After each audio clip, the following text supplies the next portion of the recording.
السلام عليكم ورحمة الله وبركاته. الحمد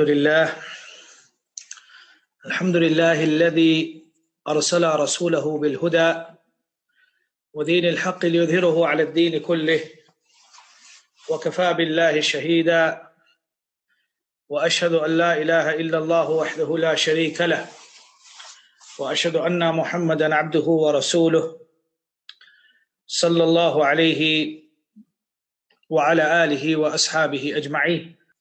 أما بعد, as to what proceeds, today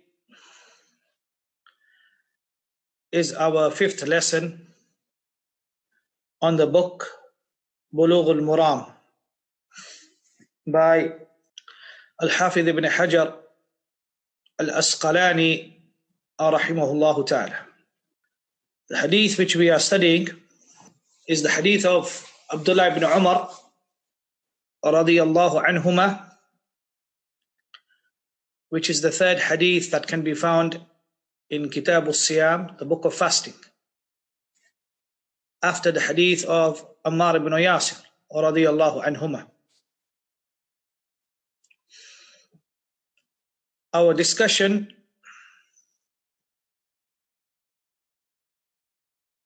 is on the issue of international moon sighting and local moon sighting. I mentioned to you, oh dear students, that the people of knowledge are divided with regards to what is the correct position with regards to the sighting of the moon, whether it's international or local. The inferences that are being conducted or stipulated are exactly the same from the same sources. That which I feel is the most correct position, naqlan wa aqlan, with proofs from the Quran and Sunnah, and in accordance to logical and rational proof, is local moon sighting.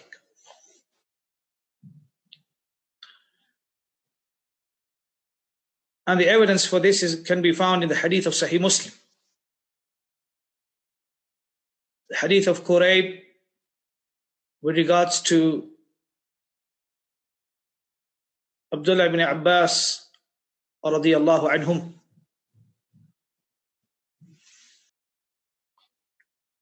This evidence is specific, muqayyad, and makes the unrestriction restricted.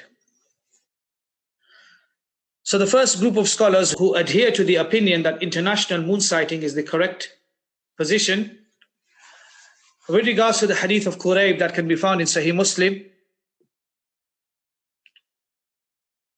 they try to give their reasoning and their responses and their answers to this.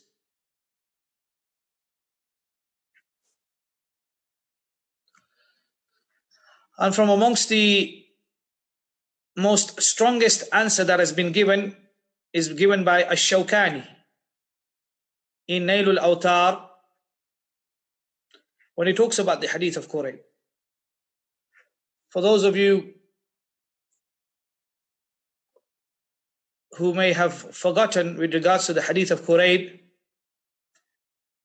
and the hadith of Qurayb is as follows: عن قريب أن الفضل ابنة الحارث بعثته إلى معاوية بالشام قال فقدمت الشام فقضيت حاجتها واستحل علي رمضان وأنا بالشام فرأيت الهلال ليلة الجمعة ثم قدمت المدينة في آخر الشهر فسألني عبد الله بن عباس رضي الله عنهما ثم ذكر الهلال فقال متى رأيتم الهلال فقلت رأيناه ليلة الجمعة فقال أأنت رأيته؟ فقلت نعم ورآه الناس وسام معاوية فقال لكننا رأيناه ليلة السبت فلا نزال نصوم حتى نكمل 30 أو نراه. فقلت أولا تكتفي برؤية معاوية وصيامه؟ فقال لا هكذا أمرنا رسول الله صلى الله عليه وسلم. Kurayb reported that Fadl, the daughter of Harith, sent him Fadl, i.e. her son, to Muawiyah in Syria. I, Fadl, arrived in Syria and did the needful for her. It was there in Syria that the month of Ramadan commenced. I saw the new moon of Ramadan on Friday and then came back to Medina at the end of the month. Abdullah ibn Abbas, may Allah be pleased with him, asked me about the new moon of Ramadan and said, when did you see it? I said, we saw it on the night of Friday. He said, did you see it yourself? I said, yes, and the people also saw it. And they fasted, and Muawiyah also fasted. Whereupon he said, but we saw it on Saturday night. So we will continue to fast till we complete 30 fasts, as we see it, the new moon of, or we see it in the new moon of Shawwal. I said, is the sighting of the moon by Muawiyah not valid for you? He said, no. This is how the Messenger of Allah sallallahu alaihi wasallam has commanded us. So this is the hadith of Kurayb, of Fadl, and what happened between him and Abdullah ibn Abbas radiyallahu anhuma. Are the students following so far? That the hadith which is under discussion is the hadith of Kurayb. Al-Shawkani responded back, and Shawkani rahimahullah brought the strongest argument, concurred by Shaykh Albani. Shaykh Albani said that from all the arguments that have been brought in response to those who adhere to the position of international moon sighting, this argument of Shawkani is the most persuasive and the most strongest. What is his argument? Shawkani says that this argument, that this hadith has got nothing to do with international and local moon sighting. طيب. Then what has this hadith got to do with? He said this hadith is with regards to whether you can start the month of Ramadan طيب, with a single testimony or two people that need to see the moon. طيب, this is whether the month of Ramadan should start with one person or two person who sight the moon. So the answer to what Shawkani has said, and he brought some other arguments, but this is one of his main arguments as well. This hadith has got nothing to do with the local and international moon sighting. The first argument that he brings is that this is to do with how many witnesses you need to start the month of Ramadan. And the second argument that he brings, which is that this hadith of Ibn Abbas or Kurayb is specific for the one who starts to fast Ramadan or begins Ramadan in one country and then travels to another country, and the days in which they have started are different. Both countries, they started on different dates. So in that circumstance, the person who comes and tells the other person who is in a different country, like Abdullah ibn Abbas, it's not obligatory for Abdullah ibn Abbas to follow him. Do you understand? Or let me make it more simpler. Somebody saw the moon in UK, and then he started his Ramadan. At the end of the month, he went to the United States of America. When he went there, the people of America asked him that what day did you start on? He said that we in the UK started on Friday. So the people of USA will say that, oh, but we started on Saturday because we saw the moon on Saturday. So Shawkani is saying that under this circumstance, the people of USA will not follow the people of UK because they sighted the moon themselves. This is what this hadith means. So do you understand? So two arguments have been brought by Shawkani. Number one, the discussion is about whether you need 1 or 2 witnesses to start the month of Ramadan for their testimony. Number 2, that this hadith is about those who started in one country and then they notified people in another country who started on a different day. So those who started in a different day, in a different country, who sighted the moon themselves, they don't have to follow that country who started before them. But the argument's clear. Both arguments clear of Shawkani. So Shawkani brings 2 arguments. He says that the hadith of Kurayb has got nothing to do with international and local moon sighting. It's got to do with whether you should start Ramadan with the testimony of 1 witness or 2 witnesses. Or this hadith is specific to a specific scenario. And that is when a person starts Ramadan in one country, then moves to another country, and he notifies the people in the country that he started Ramadan 1 day before them. So in that circumstance, the country that started later do not have to follow the country that started earlier because they sighted the moon themselves. The response to Shawkani's arguments, firstly, there is no explicit wording to restrict this hadith to only those who had started fasting, like in the case of Ibn Abbas in either Makkah or Taif. Show us, Ya Imam Shawkani, our Imam, who we love so much, who we consider to be one of our Imams, but we don't blindly follow nobody.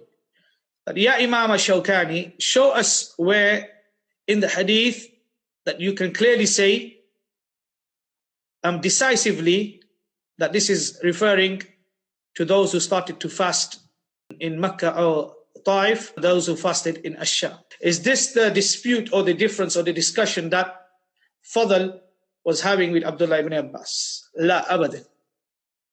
Number 2, secondly, this shows that during the time of the companions, Ridwanullahi alayhim ajma'een, meaning after the death of the Prophet sallallahu alayhi wasallam, local moon sighting was adopted and international moon sighting was not adopted.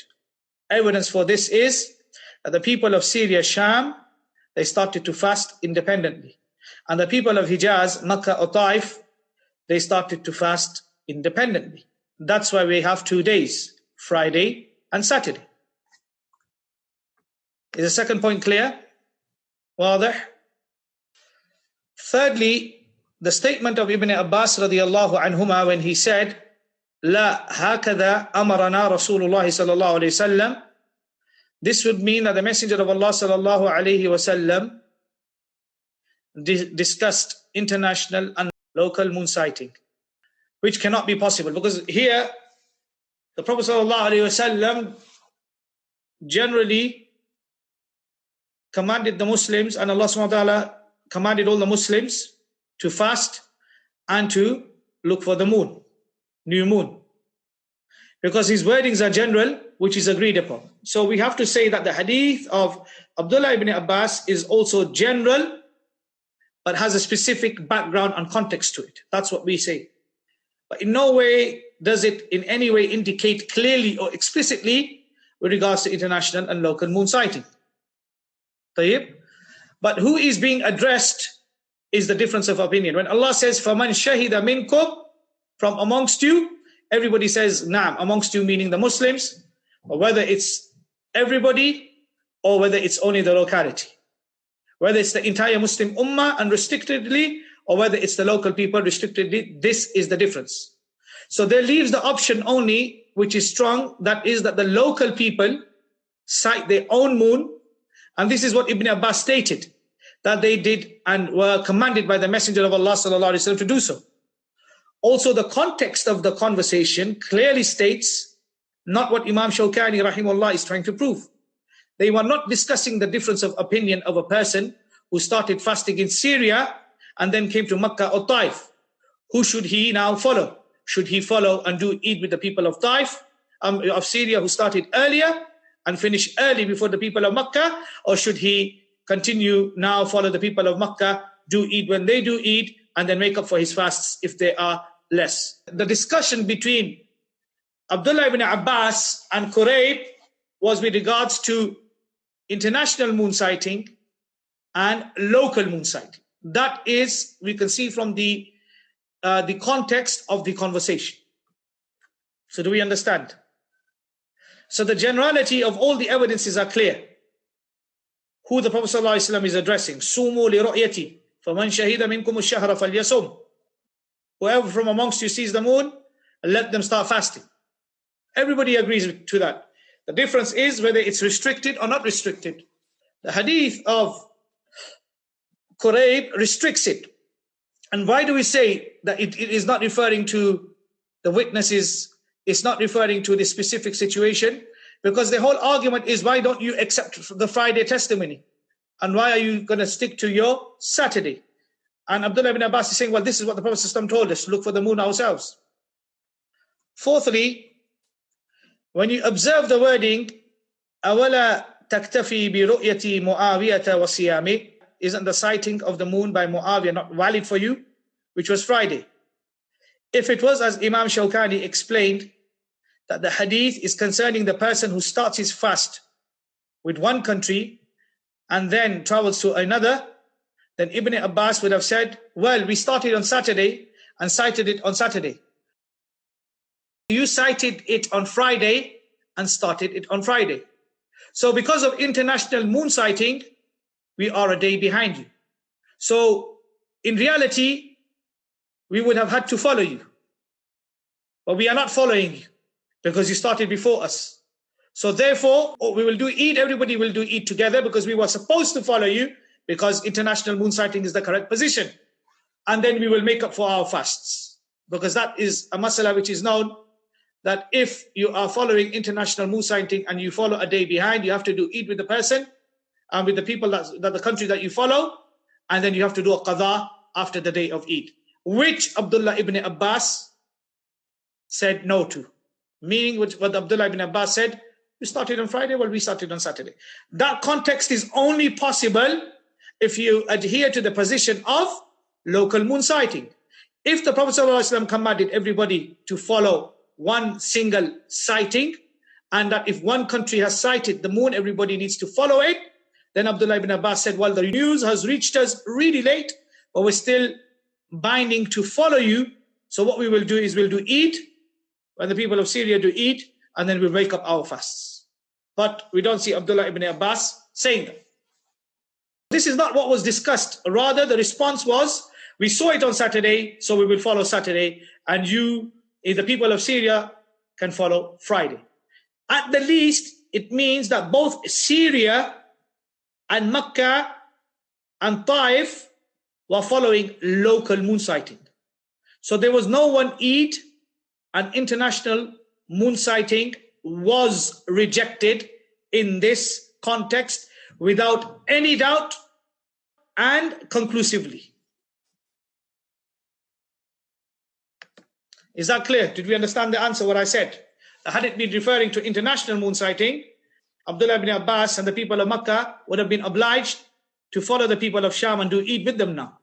But did they do Eid with them? La. That's proof in itself. They said, well, we started on Saturday, so we're going to look for the moon ourselves. If it was international moon sighting, then you don't have a choice. Even if the news reaches you a day late, you have to go by the people of Sham who started first. So you have to do Eid with them. But what is Abdullah ibn Abbas saying at the end? We're going to finish 29 days, and if you can't see it, we're going to finish 30 days and do our own Eid. We don't consider what the people of Sham in any form or manner.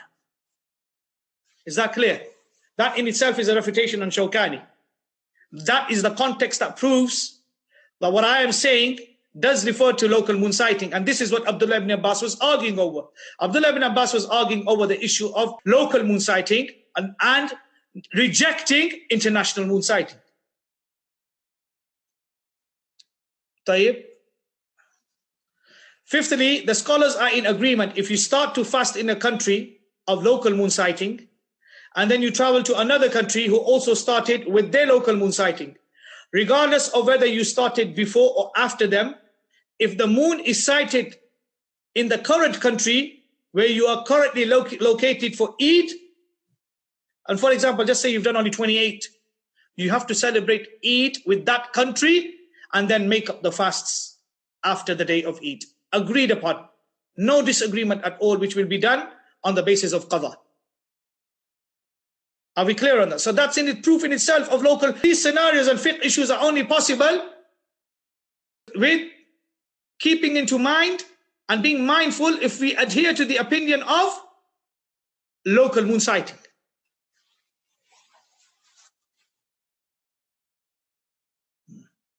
Are we clear on the fifth issue? طيب. Yesterday, I was asked a question, just yesterday night, before Fajr, that a man from Nigeria traveled to Korea.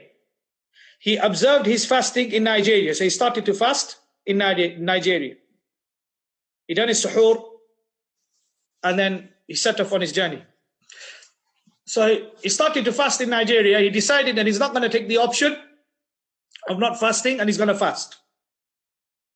And he's hoping that he's going to break his fast where? In Korea. On his way going to Korea, he observed Dhuhr and Asr prayers inside the airplane in congregation with the Muslims. So the man was hoping to observe his Maghrib in Korea and also break his fast there. When he got to Korea, to his greatest shock, the people were calling adhan for the Dhuhr prayer. When he looked at the masjid wall clock, it was about 1:30 p.m. The sun was still shining. So he was confused now what he should do. He called his wife in Nigeria, and his wife told him that they had eaten the iftar in Nigeria, and they had observed the Taraweeh prayer, and they were going to bed. And in the time in Nigeria was about 9 p.m. So now, when should he break the fast? Who should he follow? Should he break his fast now according to the time of Nigeria or Korea? So where is he now? The people of Nigeria have already broken their fast long time ago. Now he's just found out that he's in Korea. He has to wait now. It's the afternoon. Why does he have to change from international to local? So that means that which is considered, that the ibrah or the hukam, the ruling, is where your current location is.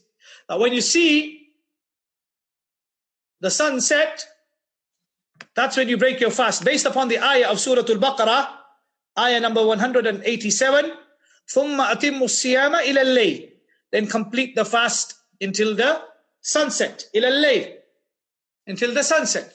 So he will break his fast at sunset when he sees. When he sees. So from this we can understand logically and rationally that no one will agree and no mufti will give the fatwa that if he started in Nigeria and he's traveling to Korea, then he fasts with the people of Nigeria and he breaks his fast with the people of Nigeria being followed.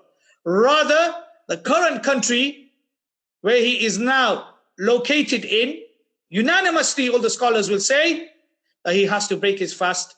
So that means that even if he fasted technically for 46 hours, let's say, almost 2 days, because he was traveling and there was no Maghrib, wherever, until Maghrib does not come, he has to continue fasting. Or when Maghrib comes, he breaks his fast. Why? Because this is what Allah subhanahu wa ta'ala has commanded. So this shows that this is referring to local, that when it comes to breaking our fast and keeping our fast every single day, we go by the local moon sighting. We don't worry about what time people do it in Mecca or Medina. We don't follow their timing. We follow the local time, the current time in the country we're in.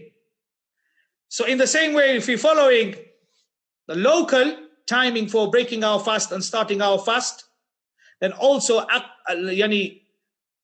al-manqul wal-ma'qul, based upon textual proof and rational and logical arguments, we should also go by local moon sighting.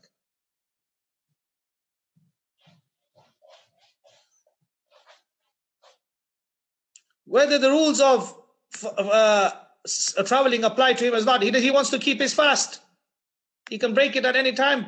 But we're talking about the one that wants to keep the fast and break his fast. When the scenarios are given, always look at the scenarios in the perspective. Don't say this and this and this and this. The concessions are all there. We're talking about this really happened. I got this question yesterday, just before Fajr. Somebody asked this question yesterday, just before Fajr. And this really happened to somebody, I believe, yesterday or the day before. He was confused. But if it was clear about the local moon sighting, this confusion only happened due to the international moon sighting. Due to the whole concept of international moon sighting. Had he known that every single country sights their own moon and fasts and seizes, so that means that in the first day of Ramadan, you go international. And then for the next 28 days of Ramadan, you go local. When we say that the first day of Ramadan you go local and all the other 28 days of Ramadan you go local. So we have consistency, you have inconsistency.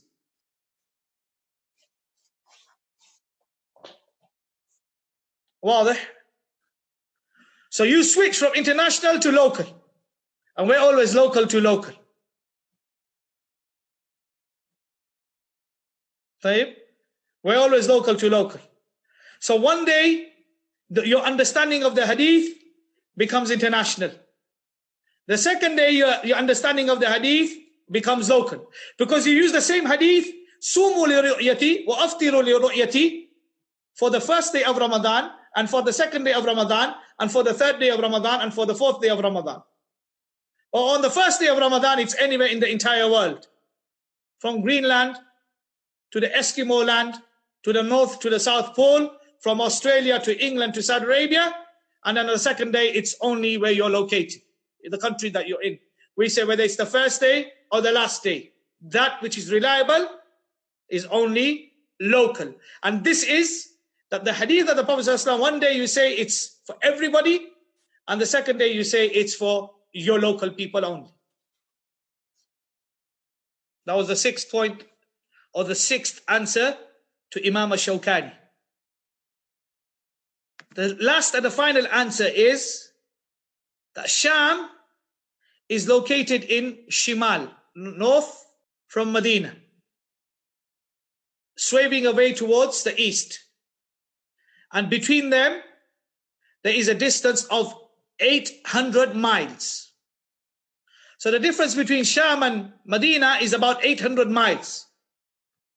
So it seems that Ibn Abbas did not accept the testimony of the people of Sham due to this great distance that can be found from Sham to Medina.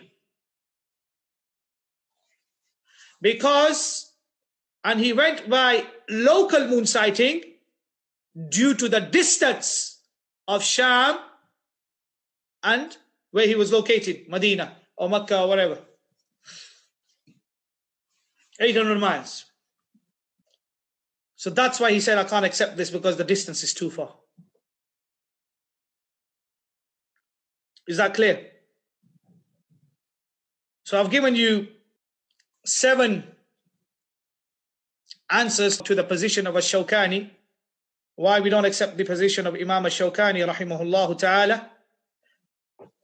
And today I believe that inshallah the students have understood the argument of Shawkani and why the argument is so weak.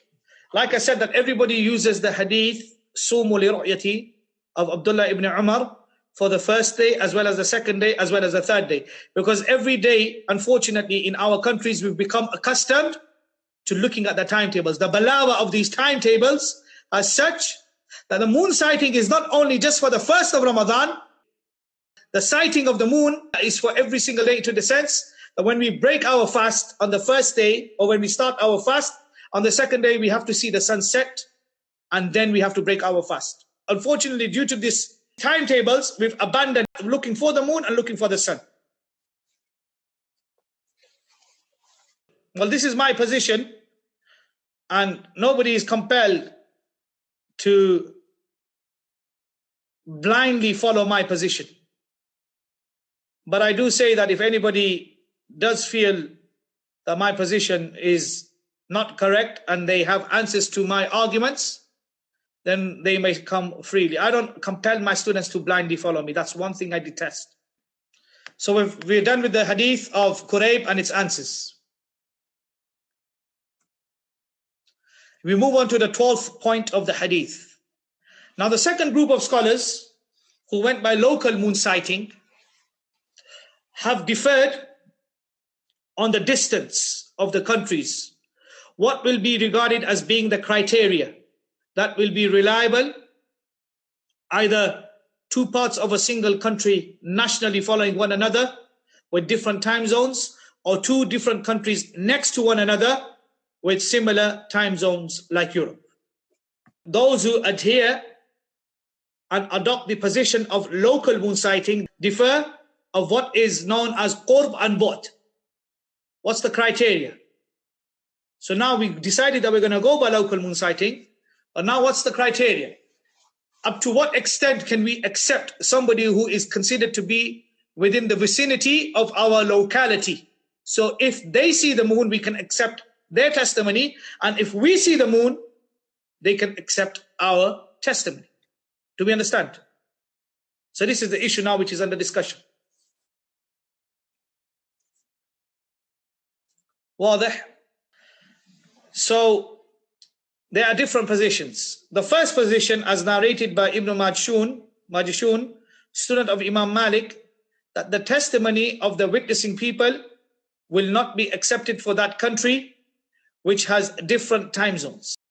He says that if the country has different time zones, that there's one vicinity here and on the other side, and there is clearly different time zones, a great difference of time, then everybody will search for their own moon. Why does he have to change from international to local? So that means that that which is considered, that the ibrah or the hukam, the ruling, is where your current location is. Now when you see the sun set, that's when you break your fast. Based upon the ayah of Surah Al-Baqarah, ayah number 187, ثُمَّ أَتِمُّ السِّيَامَ إِلَى اللَّيْلِ, then complete the fast until the sunset. إِلَى اللَّيْلِ, until the sunset. So he will break his fast at sunset when he sees. When he sees. So from this we can understand logically and rationally that no one will agree and no mufti will give the fatwa that if he started in Nigeria and he's traveling to Korea, then he fasts with the people of Nigeria and he breaks his fast with the people of Nigeria being followed. Rather, the current country where he is now located in, unanimously all the scholars will say that he has to break his fast. So that means that even if he fasted technically for 46 hours, let's say, almost 2 days, because he was traveling and there was no Maghrib, wherever, until Maghrib does not come, he has to continue fasting. When Maghrib comes, he breaks his fast. Why? Because this is what Allah subhanahu wa ta'ala has commanded. So this shows that this is referring to local, that when it comes to breaking our fast and keeping our fast every single day, we go by the local moon sighting. We don't worry about what time people do it in Makkah or Medina. We don't follow their timing. We follow local moon sighting and the crescent, unless that one single country is ruled by one single ruler. So if that ruler decides that it's Ramadan today, then in only that circumstance will all the vicinities with different time zone leader, and there will be one single Ramadan and one single Eid. This is the first position.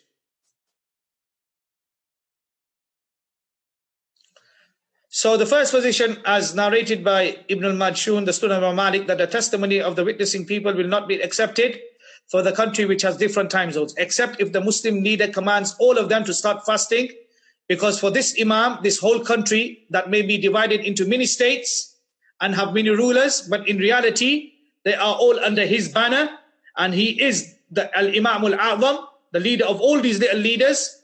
So for him, it's like one country. As his authority and his governing and his rule and his decrees are applicable to everybody that lives in those lands, so therefore everybody will do one single Eid and one single Ramadan. That's the first position. Is that clear? Hypothetically speaking, if Australia was ruled by a Muslim ruler, and there's Darwin, which is right at the top, just near Indonesia, and there's Sydney. And I remember when I traveled to Australia, when I flew from Melbourne to Darwin, it was almost a 6-hour flight, long journey. So in that instance, if there was one Muslim ruler and he lived in Darwin and he said that khalas, tomorrow is Ramadan, then everybody would have to follow Ramadan. That was the first position. The second position is what some of the Shafi scholars have adopted. If the countries are close by, they can follow one another. But if there is a large distance between them, then they have to be independent and cite their own new moon and crescent. With regards to what is far distance and that which is reliable and not reliable, they have differed in the following groups. They say the first thing is the time zones.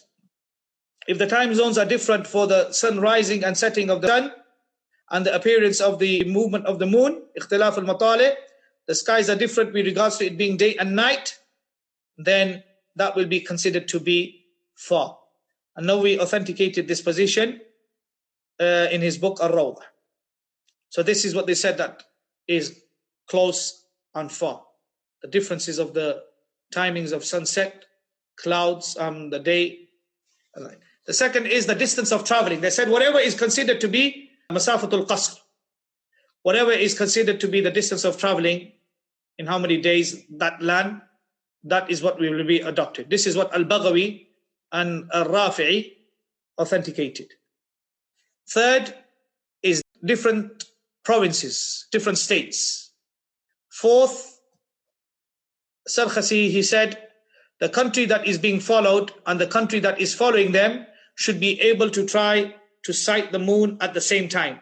This means that they are able to be in touch with one another easily. There's not so much distance that they can't communicate with one another with regards to what is happening in their country and communication and reaching out to them. And there is nothing hidden of what's happening in that country and this country. Very easily. An opinion also states that the considered distance will be 2,226 kilometers at the least. Any of the cities that fall in within this radius and any news that comes with regards to seeing crescent on the new moon, if you fall within that radius, you can follow that, the khabar or the news or the testimony that comes, and you can do Eid with them and start fasting with them. That's number 5. How many positions have I given you so far? 5. The 6th position is the distance for traveling a month. How many in 1 month, if you were to travel, how many kilometers would you be able to travel with your ride? Not today with your cars and with your airplanes. We're talking about in the olden days. That distance of where you're being able to travel, and that's the distance which will be taken into consideration. Anything more than that will not be taken into consideration. That's 1 month of traveling, and this is the position of the Hanafis. So these 6 positions that we have, when we examine the reasons for the differences of the scholars in considering the differences of what is considered to be far and close by, that from amongst those scholars who mainly favor local moon sighting, it becomes evident to us that the inferences or the istidlalat of these scholars upon which they have set this criteria for a distance that is considered and is accepted or rejected is based upon reasoning. There is no evidence for this from the Quran and the Sunnah. It's istidlalun aqliyun mahd. This is all that they have derived. Just like there is ikhtilaf on the issue of traveling, there is also ikhtilaf on the issue of what will be considered to be far and close when it comes to taking into consideration local moon sighting. Now, this is an opinion which was mentioned in Fathul Allam by Shaykh al-Bassam al-Najdi rahimahullah ta'ala, 2226. The fourth point, barakallahu fiqh, was the country that is being followed and the country that is following. So we have two countries, two neighboring countries. They say, Sarfasi is saying that two neighboring countries can follow one another with the condition that they sight the moon, the crescent and the new moon at the same time. And they are also able to be in touch with one another easily with regards to what is happening and communication and reaching out to them, etc. These things are easy. Either two countries or vicinities or two states, etc.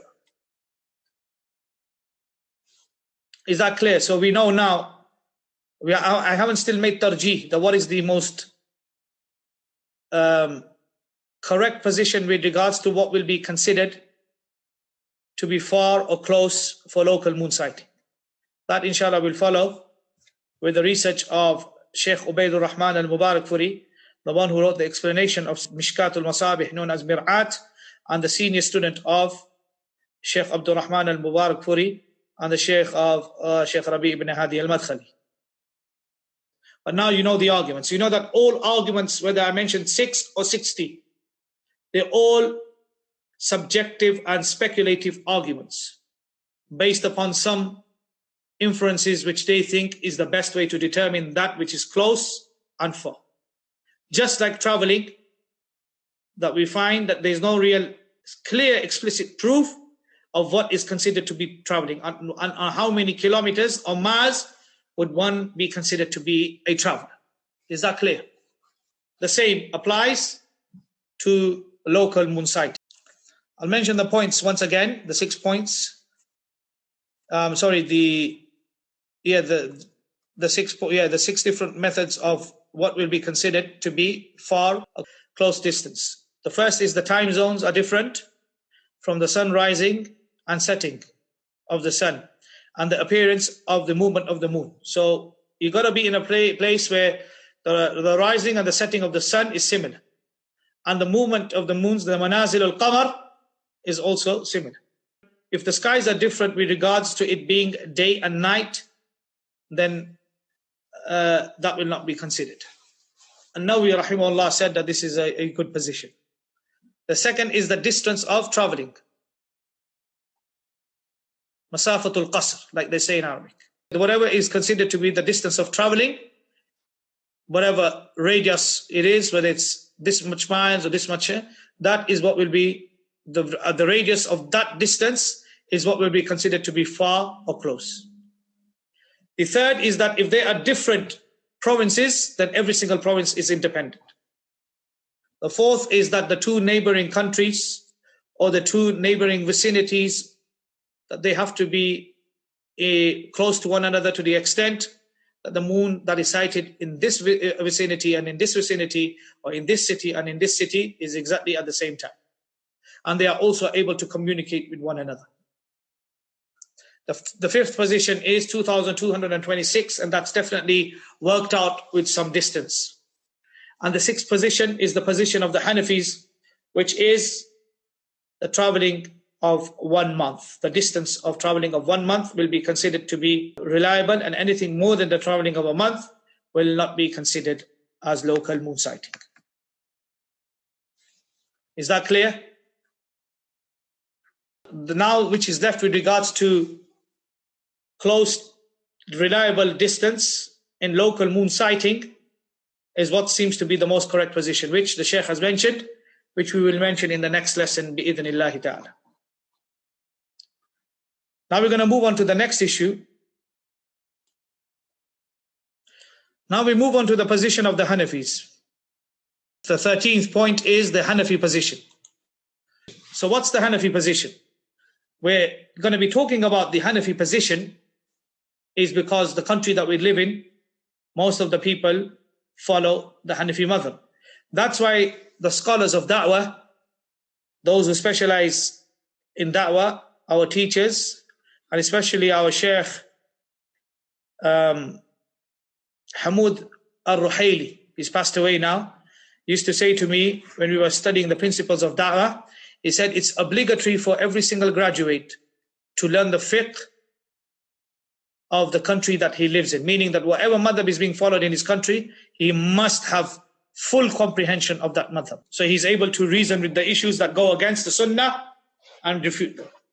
So you got the first position, the first quote from the Hanafi scholars is by Sarkhasi, who died in the year 483 after Hijrah. In his famous book known as al-Mabsut, he says that the Muslims did not begin fasting since they did not see the moon. He quotes the hadith of Abu Dawood and Muslim. He said that the Muslims did not begin fasting since they did not see the moon. Then a man from out of Medina came and told the Prophet ﷺ that he had seen it, the moon. So the Prophet ﷺ asked him if he was a Muslim, to which the man answered in the affirmative. The Prophet ﷺ said, Allahu Akbar, one is enough for all Muslims. The Prophet ﷺ fasted and asked the people to stop eating and start fasting. So Sarkhasi says that this is proof and evidence for international moon sighting, that he came out from somewhere of Medina and he came and told the Prophet ﷺ that he had seen the crescent. This is the first quote. So the first quote is a Sarkhasi who affirms international moon sighting. Are we clear on that? The second is al-Kasani, who died in the year 587 after Hijrah. He said in the famous Hanafi manual of fiqh book known as Bada'i al-Sanai, that following other than this one sighting for the whole ummah is a bid'ah.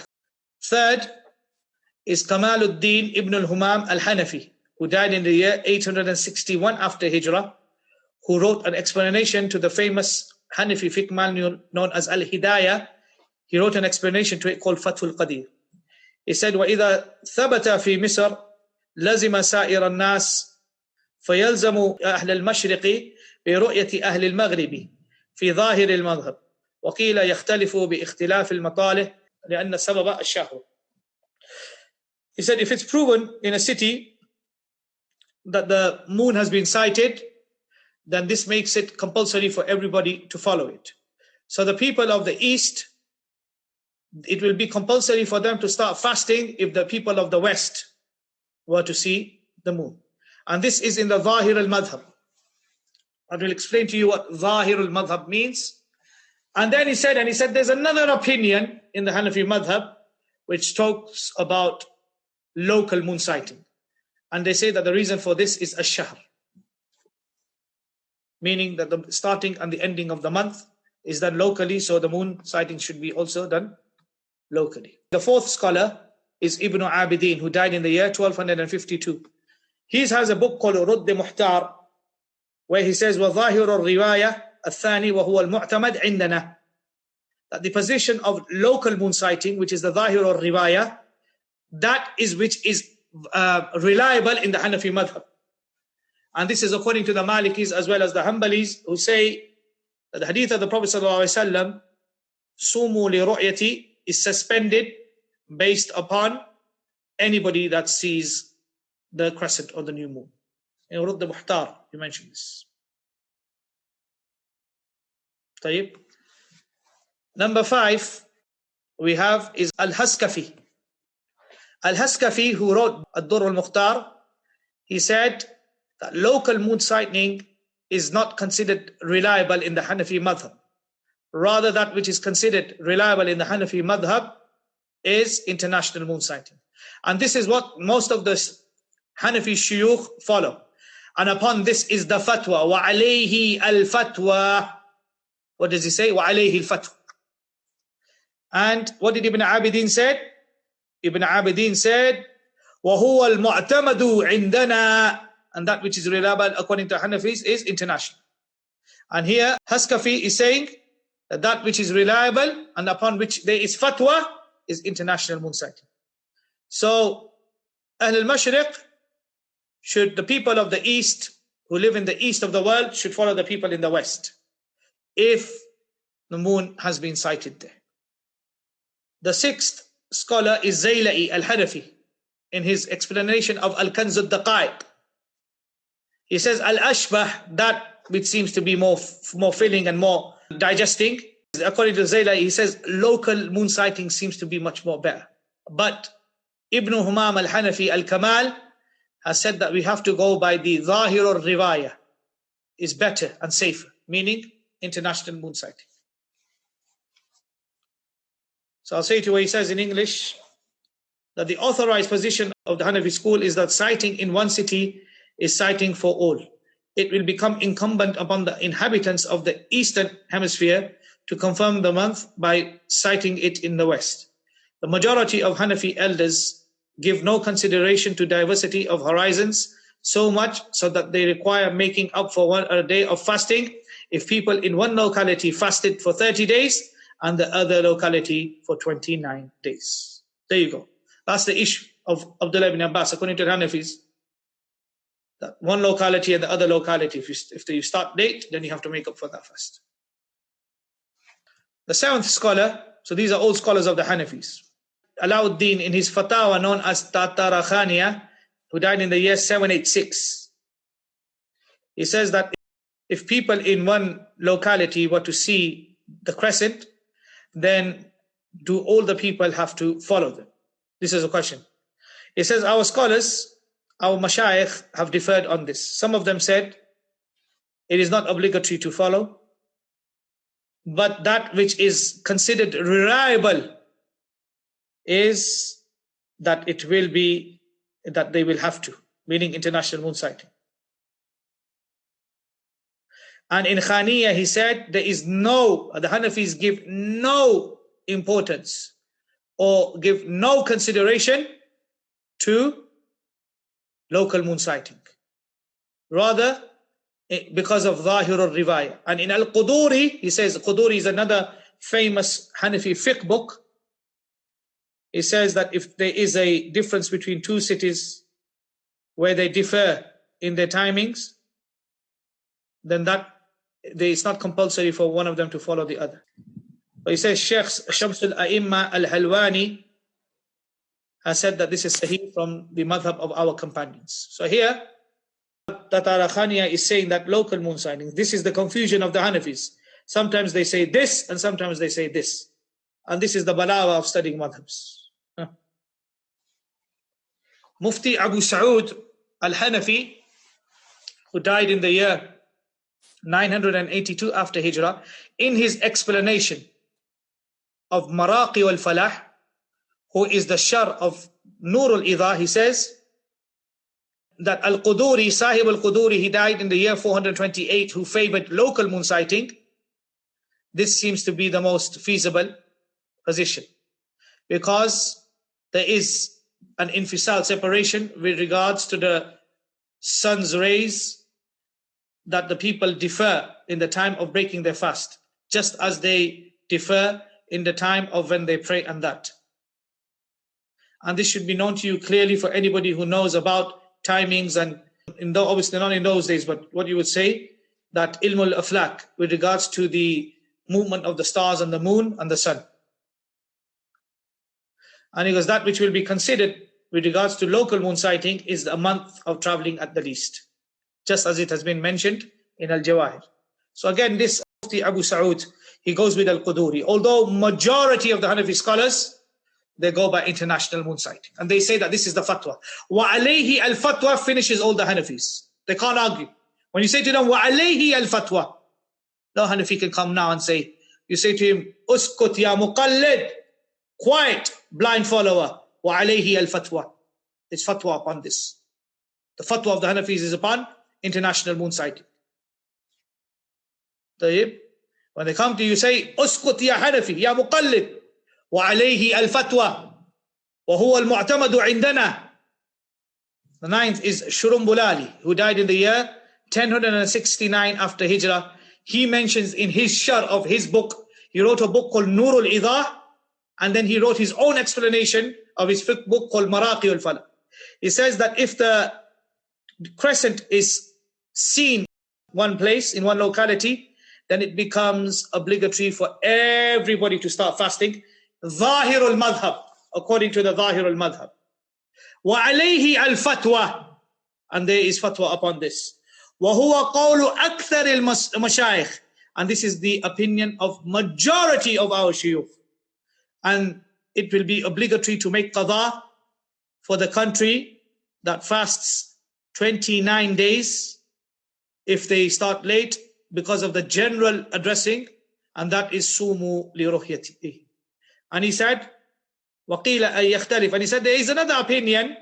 It has been said that local moon sighting will be considered, and that who adopted this opinion is Sahib al-Quduri, al-Quduri, the one who wrote al-Quduri. There's a book of fiqh called al-Quduri by the Hanafis, and other than him. That is because if the sun sets in one part of the world and it's not set in the other part of the world, then that which is apparent is that those who, where the sun has not set, cannot follow those people who have, where the sun has been set. And he says, Wallahu subhanahu, and this is what they believe.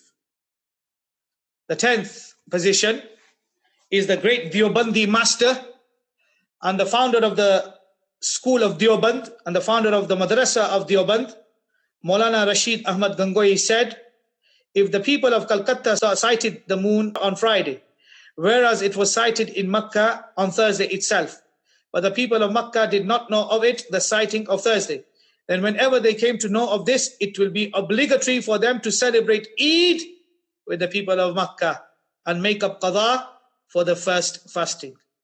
Mentioned by Maulana Rashid Ahmad Gangohi, the Sharh of his Tirmidhi, Al-Kawkab al-Durri, page 336.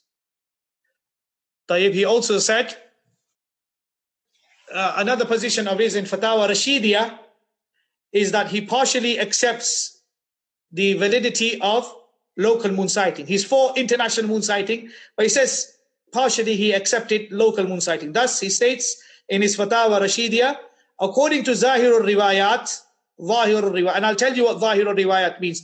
What does the word Zahir al-Riwayat mean in the Hanafi madhab? Ikhtilaf imatali, meaning local moon sighting is not valid for fasting and iftar. But the sighting of the east will be established for the west if it is confirmed by Sharia Hujjat. However, for Qurbani, Eid of Zil Hijjah and Hajj, it is valid. So Rashid Ahmad Gangohi says, for the month of Ramadan and for Eid, it's not valid local moon sighting. But for Qurbani, meaning for the Dhul Hijjah, the month of Dhul Hijjah, and for Eid and Hajj, it will be valid. Is that clear? This is what the great Deobandi scholar says.